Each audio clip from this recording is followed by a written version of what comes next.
Bismillahirrahmanirrahim. Alhamdulillahi Rabbil Alameen. Wassalawat wassalamun ala Rasulullah sallallahu alayhi wasallam. Assalamu alaikum wa rahmatullahi wa barakatuh. To my beautiful brothers and sisters of every age, our more mature and our youth that are watching this next episode at iTV about Muslim issues that concern us here in New York where we're filming, as well as all Muslims across the world. Of course, we're one united ummah, one body that feels for one another. So the issues that we talk about here are hopefully relevant and beneficial for you to hear about no matter where you are, inshallah.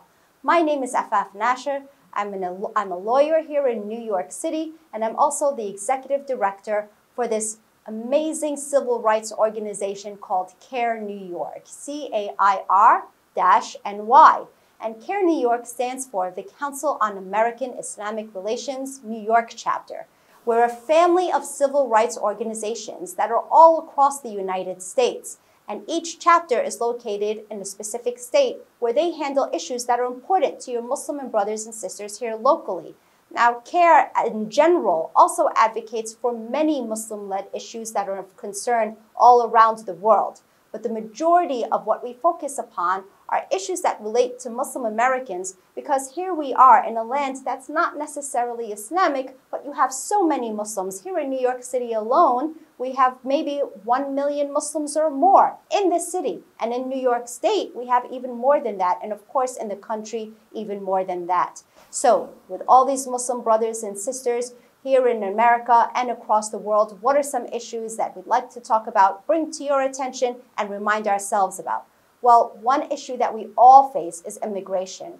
You all know across the world that so many people wish to come to the United States, and that makes a lot of sense. I too am the daughter of an immigrant who came from an Islamic Muslim majority country, and my father came here for a better opportunity at life, like so many of the Muslims that are here. Now, of course, that's not all Muslims, because we have many Muslim brothers and sisters who were brought on slave ships very, very early in America's history. They didn't choose to be here. They were brought in chains. May Allah subhanahu wa ta'ala bless those that were martyred in this atrocious act in which people were discriminated against because of the color of their skin and treated so brutally. But for all the other Muslims who came by choice to the United States, the process of immigration can be a very difficult one. And especially in the United States, where there's so many people all around the world of different faiths, of different backgrounds, of different races, of different cultures and countries trying to enter the United States. But as Muslims, we sometimes face very different issues than any other of the cultures and nationalities. And part of that has become worse because of 9/11. After 9/11, the government really focused the security around Muslims and people coming in from Muslim-majority countries. Now, of course, that is unfair, it is immoral, it's called profiling, it's illegal, it's against our rights, it's against the freedoms, which is what drives people to come to the United States to begin with. Don't so many come to the United States because of freedom? Well, what does it say when the land of opportunity and the land of freedom says, we're going to treat you Muslims differently when you're trying to enter the country? I'll give you all an example. Even those who have been granted access to the United States, those that have been here for several years, those that went through the legal process properly, completely, they've gone through security, they've done the fingerprints, and they were issued visas, and they've come, and they're simply waiting for their citizenship, because when you first come, you need to wait in between your entry and the time you become a citizen.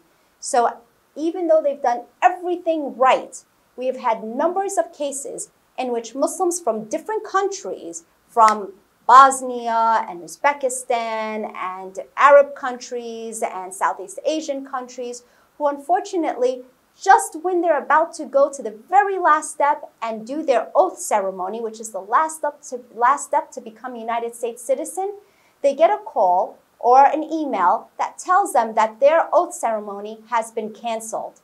Literally the day before, after years of waiting in some circumstances.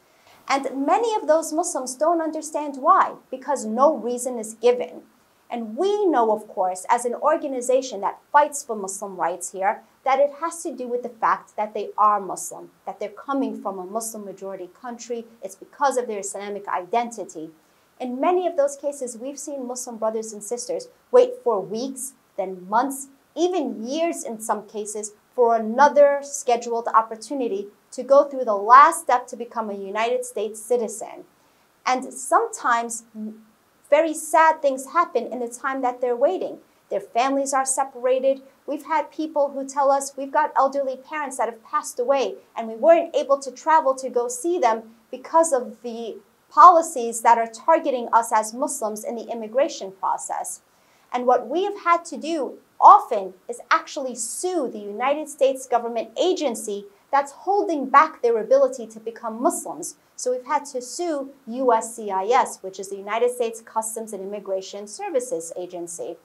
And when we do that, it forces them to either give us a real reason why they're holding back citizenship or allow the process to finish to its conclusion. Allow our Muslim brothers and sisters to become full citizens just as they deserve to be. Alhamdulillah, we've been successful in many of these lawsuits. And we really hope that many others who are facing this difficulty come forward. Let us help them, inshallah. And for all of those around the world, understand that even if you have difficulties through the immigration process, pursue it if that's what is written for you and in your destiny. May Allah subhanahu wa ta'ala make it easy for you. We are your brothers and sisters here. We're ready to fight on your cause. Jazakumullah khairan. Ramadan Kareem again. And we'll see you at the next episode as an ITV as we discuss more issues relevant to our community as one Muslim ummah around the world. Assalamu alaikum wa rahmatullahi wa barakatuh.